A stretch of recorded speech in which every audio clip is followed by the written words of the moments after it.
Welcome to the History Hub TV. We're thrilled to have you here to explore fascinating videos and unravel history's greatest mysteries. Don't miss out. Make sure to subscribe and stay tuned for more captivating content.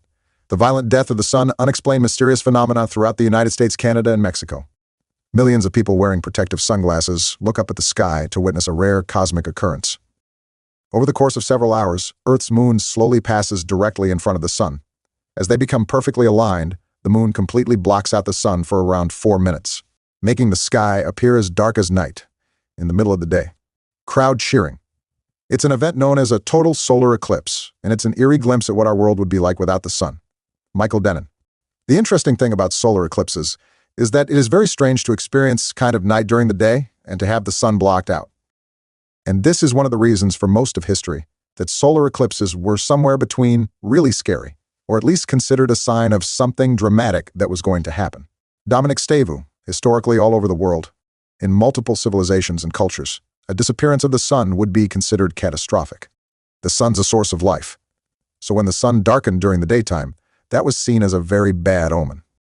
And solar eclipses, therefore, were often represented as events in which the forces of darkness would consume the sun. They would eat it up, and it would be an apocalypse, an end of the world for everyone, where the forces of darkness would overtake life.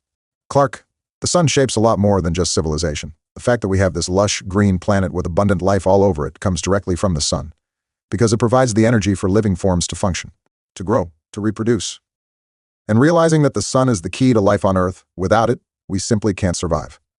Shatner, it's easy to see why our ancient ancestors believed a solar eclipse was the end of the world. But is it possible for the sun's light and energy to disappear? According to experts, the answer is yes, because one day the sun will actually die. Vile. Our sun is a middle-aged star. The sun is about 4.5 billion years old.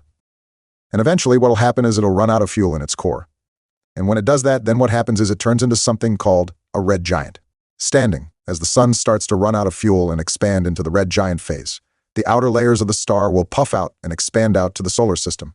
And then it will slowly fade over billions of years, and it will eventually burn out. Shatner. It's fascinating to think that the sun will one day grow even larger than it is now. But what impact will a red giant sun have on Earth? As the sun reaches the end of its life, it will swallow Mercury. It will swallow Venus.